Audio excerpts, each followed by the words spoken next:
नमस्कार, मी अजिंक्य भातंब्रेकर. तुम्ही पाहताय न्यूज 18 लोकमत. दुपारच्या बातम्यांमध्ये सुरुवातीला आपण बघणार आहोत राजधानी दिल्लीमधली बातमी. दिल्लीमधनं महत्त्वाची मोठी बातमी. राज्यातल्या 2 केंद्रीय मंत्र्यांनी राजीनामे दिल्याची माहिती सूत्रांकडून मिळतेय. रावसाहेब दानवे आणि संजय धोत्रे यांनी आपल्या मंत्रिपदाचा राजीनामा दिल्याची माहिती सूत्रांकडून मिळतेय. केंद्रीय मंत्रिमंडळाचा विस्तार होतोय आणि या पार्श्वभूमीवर दिल्लीमध्ये राजकीय घडामोडींना वेग आलेला आहे.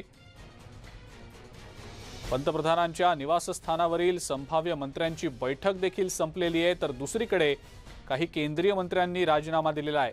रमेश पोखरियाल निशांक यांनी राजीनामा दिलेला आहे. संतोष गंगवार, देबोश्री चौधरी यांनी देखील आपल्या मंत्रिपदाचा राजीनामा दिलेला आहे. थावरसिंह गेहलोत यांनी देखील राजीनामा दिला आहे. अनेक नव्या चेहऱ्यांना मंत्रिमंडळ विस्तारामध्ये संधी मिळेल असं बोललं जात आहे. संध्याकाळी मंत्रिमंडळाचा विस्तार होतोय आणि या पार्श्वभूमीवर दिल्लीमध्ये आता राजकीय घडामोडींना कमालीचा वेग आलेला आहे. राज्यातून 2 मंत्र्यांचे राजीनामे घेतले गेल्याची माहिती सूत्रांकडून मिळतेय आणि या संदर्भातली जी नावं समोर येत आहेत ती रावसाहेब दानवे आणि संजय धोत्रे यांची असल्याची माहिती सूत्रांकडून मिळतेय. रमेश पोखरियाल निशांक, संतोष गंगवार, देबोश्री चौधरी यांनी देखील राजीनामा दिलेला आहे. सोबतच सदानंद गौडा यांनी देखील राजीनामा दिल्याचं समजतंय. थावरसिंह गेहलोत यांनीही राजीनामा दिलाय. गेहलोत आता कर्नाटकचे नवे राज्यपाल असणार आहेत.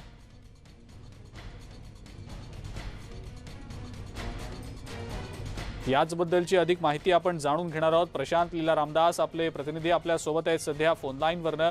प्रशांत, केंद्रीय मंत्रिमंडळ विस्ताराच्या हालचालींना वेग आल्याचं तर आपण पाहतोच आहोत. सोबतच महाराष्ट्रातनं 2 मंत्र्यांचा राजीनामा घेतला गेल्याची देखील माहिती सूत्रांकडून मिळतेय. काय नेमकी याबद्दलची अपडेट?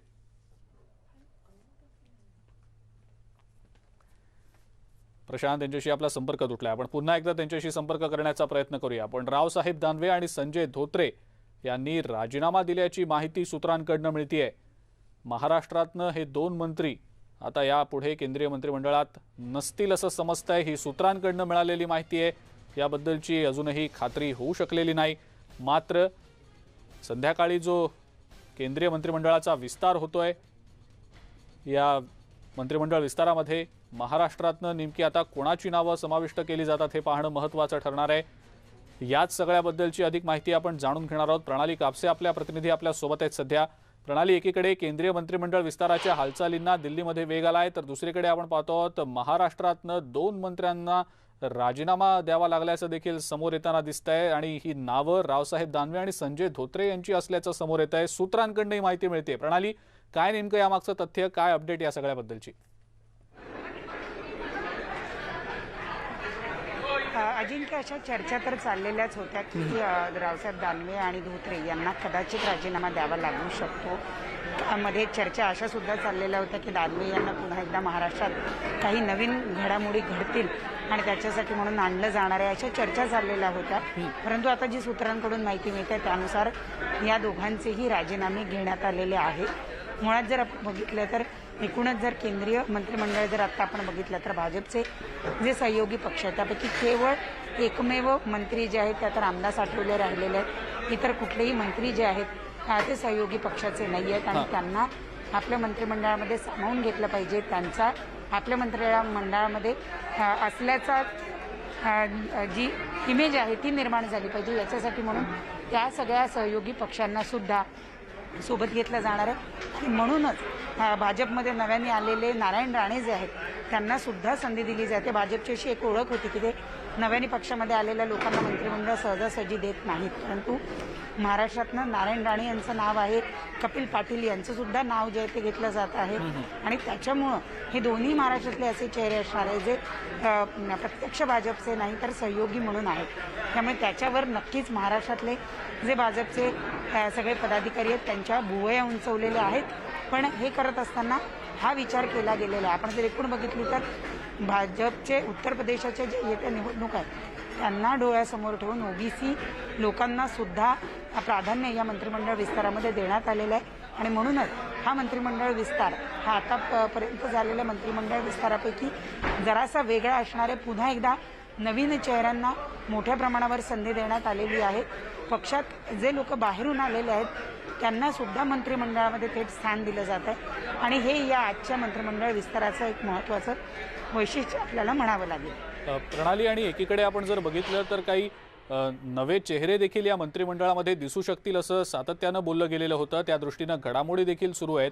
पण महाराष्ट्रातनं खास करून काही इतर नावं देखील समोर येताना दिसलेली होती. त्या नावांबद्दलची चर्चा देखील सातत्यानं सुरू होती. काही ठोस माहिती याबद्दल मिळू शकली आहे का की नारायण राणे यांच्या व्यतिरिक्त अशी कोणती नावं आहेत की ज्यांचा अगदी ठामपणे मंत्रिमंडळामध्ये समावेश केला जाऊ शकतो? त्याबद्दलची काही स्पष्टता अजूनपर्यंत समोर येऊ शकली आहे का? प्रणाली, त्याबद्दलची नेमकी काय अपडेट? महाराष्ट्रातनं तुर्तास तरी नारायण राणे आणि कपिल पाटील या दोनच नावांचा मोठ्या प्रमाणावर ही दोनच नावं जी ती मोठ्या प्रमाणावर चालताना दिसतात. व्यतिरिक्त निंबाळकर असतील किंवा मग हिना गावित असतील यांच्या नावाची सुद्धा जोरदार चर्चा होती. इतकंच नाही तर महाराष्ट्रातनं एका महिलेला केंद्रीय मंत्रिमंडळात स्थान मिळण्याची जेव्हा चर्चा होती त्यावेळेला प्रीतम मुंडे यांच्यासुद्धा नावाची चर्चा मोठ्या प्रमाणावर होत होती. या दोघींपैकी कोणाचा तरी नंबर लागेल असं जवळपास खात्रीलायक सांगितलं जात होतं. परंतु आज आपण जेव्हा पाहतो की प्रत्यक्ष मंत्रिमंडळ विस्तार ज्यावेळेला होतोय त्यावेळेला हिना गावित किंवा प्रीतम मुंडे या दोघींनाही निमंत्रण आलेलं नाही. हिना गावित तर त्यांच्या घरीच आहेत अशी माहिती मिळते. त्यामुळे या दोघींचाही त्याच्यामध्ये समावेश नाही असं दिसून येतं. निंबाळकरजी यांच्यासुद्धा नावाची चर्चा होती. डॉक्टर भागवत करात यांच्यासुद्धा नावाची चर्चा होती. परंतु तुर्तास तरी या दोन नावांची जी चर्चा होती ती आता थोडीशी मागे पडलेली दिसून येते किंवा बारगळलेली दिसून येते. परंतु भाजप हा असा एक पक्ष आहे किंवा सगळ्याच राजकीय पक्षांची अशी एक पद्धत असते की आयत्या वेळेपर्यंत अनेक गुपितं जी आहे ती ठेवली जातात.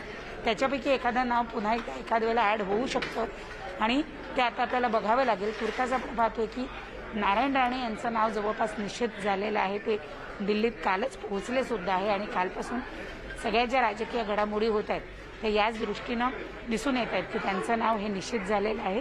उर्वरित लोकांबद्दलच्या ज्या चर्चा आहेत त्याचं नेमकं काय होतं हे थोड्या वेळात आपल्याला कळू शकतं. प्रणाली, आणि सोबतच काही दिग्गज मंत्र्यांना राजीनामा देखील द्यावा लागलेला आहे. त्याबद्दलची देखील अपडेट समोर येते. महाराष्ट्रातलं आपण बघितलं की नेमकं कोणाकोणाची वर्णी कदाचित लागण्याची शक्यता आहे मंत्रिमंडळ विस्तारात. मात्र काही दिग्गज अशी जी नावं होती, रमेश पोखरियाल निशांक यांचं नाव होतं, थावरचंद गेहलोत ज्यांना आता कर्नाटकचे राज्यपाल म्हणून नवी जबाबदारी दिली गेलेली आहे. ही जी काही नावं आहेत यांचे देखील राजीनामे घेतले गेल्याचं समोर येतं आहे. काहींना वेगळी जबाबदारी दिली गेलेली आहे तर काहींना कदाचित त्यांच्या कामगिरीच्या अनुषंगानं मंत्रिमंडळातनं वगळल्याची जोरदार चर्चा आहे. प्रणाली, याबद्दल नेमकं काय सांगता येईल?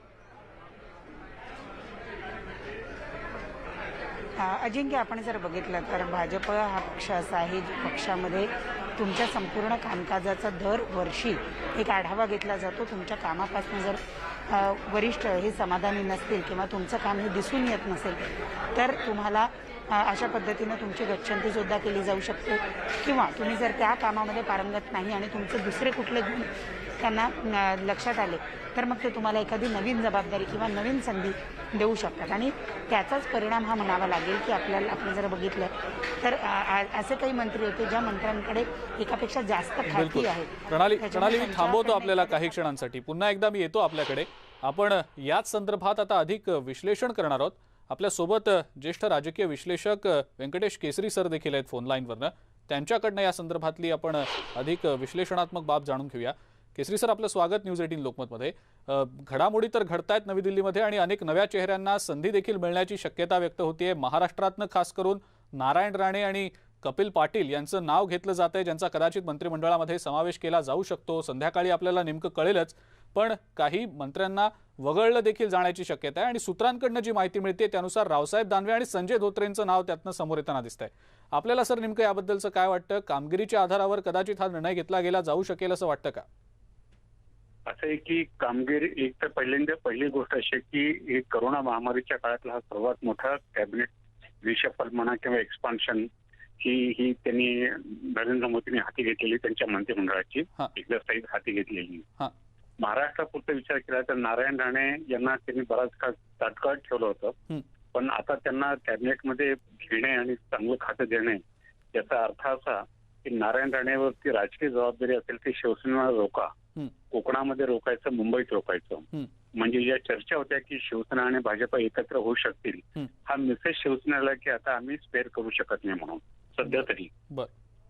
दुसरी गोष्ट, आपण हिना कवीत नाव घेतलं, त्या आहेत आदिवासी आहेत, त्या डॉक्टर आहेत, तरुण रक्त आहे, त्यांना संधी दिली तर ते लॉंग रनच्या म्हणजे त्यांना त्यांचा करिअर बनण्यासाठी एक त्याचा फायदा होईल.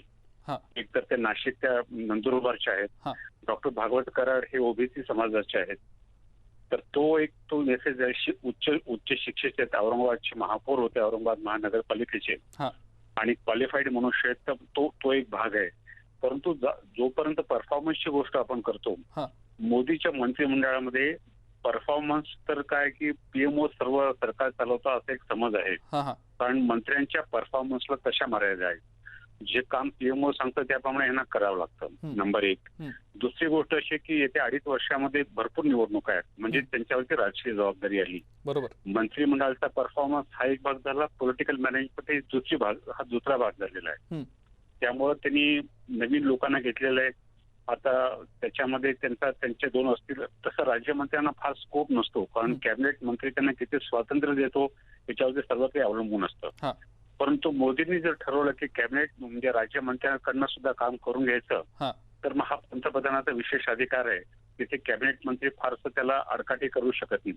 हा. त्यामुळे मोदीजी यांना या राज्यमंत्री किंवा ह्या नवीन टीमकडनं काय काम त्यांना अपेक्षित आहे आणि दुसरी गोष्ट काय पॉलिटिकल रिस्पॉन्सिबिलिटी त्यांना देतात, हं. याच्यावरती सर्व ठरणार आहे. म्हणजे 6 वाजता जर कॅबिनेट रिशफल झालं हं.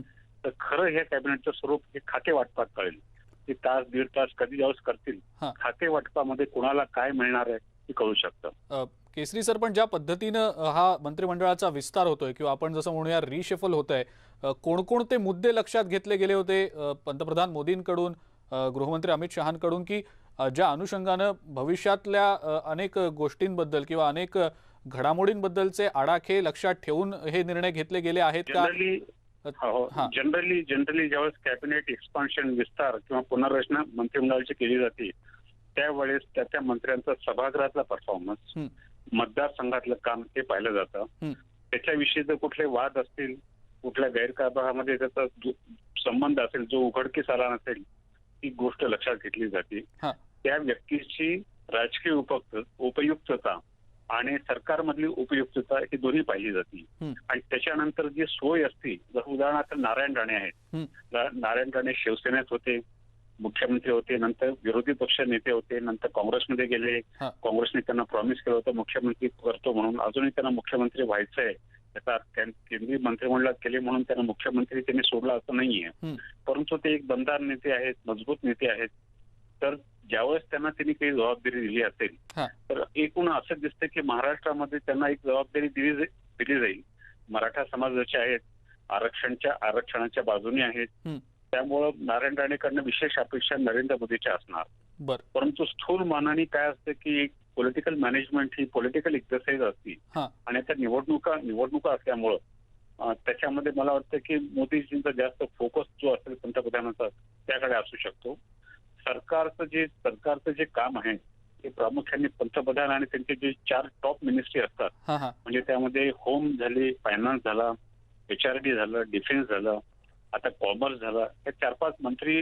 रेल्वे काही प्रमाणात आहे, परंतु आता रेल्वेचं प्रायव्हेटायझेशन चालल्यामुळे रेल्वेला किती मिळेल हे माहिती नाही. परंतु हे 4-5 टॉप मिनिस्ट्री जर सोडल्या तर बाकी आता ऍग्रिकल्चर मिनिस्ट्री महत्वाची झालेली आणि हेल्थ मिनिस्ट्री या कोविडमुळे ती महत्वाची झालेली. तर नरेंद्र मोदी यांना त्यांच्या मंत्र्यांकडनं नव्या काय अपेक्षा आहेत हे खाते वाटपातनं कळू शकतं. त्यांचं काम करण्याची पद्धती आता जसं हिना गावित आहेत, त्या प्रश्नोत्तरामध्ये अत्यंत चांगले त्यांनी प्रश्न विचारले होते सभागृहामध्ये. त्यांचा जो परफॉर्मन्स आहे, म्हणजे त्यांची सेकंड टर्म आहे, दुसरी ते टर्मला निवडून आलेले त्या तरुण आहेत, डॉक्टर आहेत आणि सभागृहातला परफॉर्मन्स, त्यामुळे कदाचित त्यांच्याकडे लक्ष गेलं असणार की हे पुढचं जर यांना संधी दिली ते जास्त काळ पक्षाला आणि सरकारला फायद्याची ठरू शकतात म्हणून. बिलकुल. केसरी सर, खूप खूप धन्यवाद. आपण हे विश्लेषण केलं त्याबद्दल. व्यंकटेश केसरी सर होते आपल्यासोबत, ज्येष्ठ राजकीय विश्लेषक, आणि त्यांनी अनेक महत्त्वाचे मुद्दे या वेळेला सांगितलेले आहेत. आपल्यासोबत आपले प्रतिनिधी प्रशांत लीला रामदास देखील आहेत फोन लाईनवरनं. प्रशांत, आपण पाहिलं तर नारायण राणे यांचं नाव मंत्रिमंडळाच्या विस्तारामध्ये निश्चित असल्याचं बोललं जातंय. मात्र त्या व्यतिरिक्त महाराष्ट्रातनं कोणती नावं सध्या समोर येताना दिसत आहेत? एक कपिल पाटलांचं नाव देखील समोर आलेलं होतं. काय नेमकी त्याबद्दलची अपडेट आहे? काही स्पष्टता होऊ शकली आहे का? बरोबर. यामध्ये 4 नावं आहे महाराष्ट्रातली.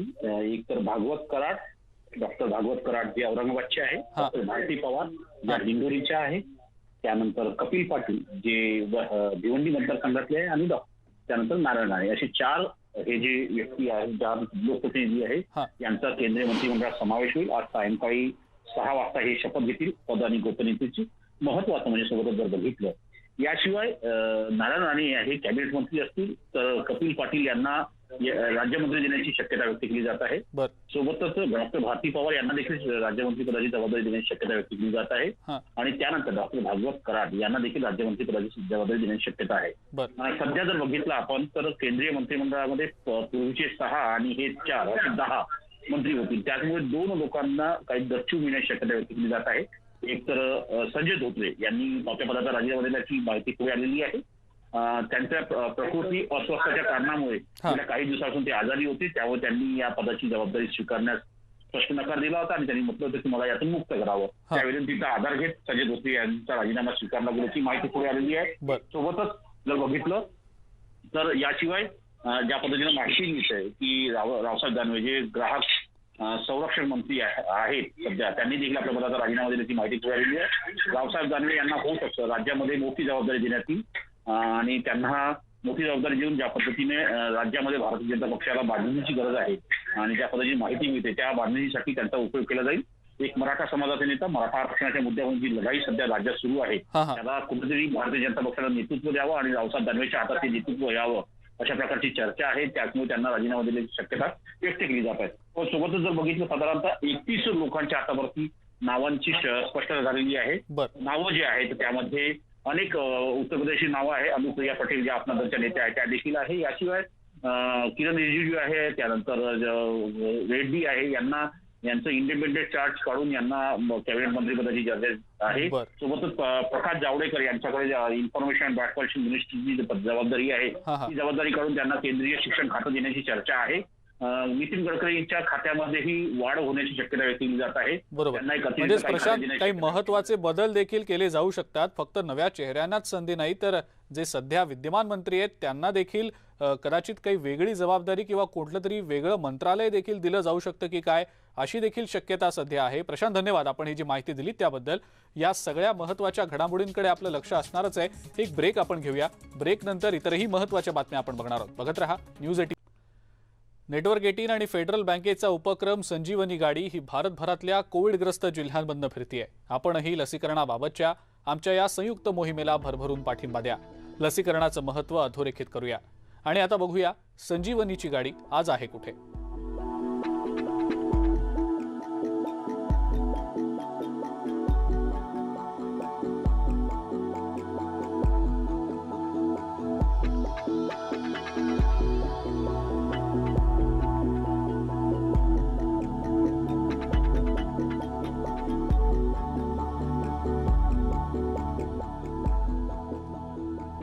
आणि या सगळ्या महत्त्वाच्या बातम्यांसोबतच दुपारच्या बातम्यांमध्ये वेळ झाली इथंच थांबण्याची. ताज्या बातम्या आणि अपडेट्ससाठी बघत राहा फक्त न्यूज 18 लोकपाल.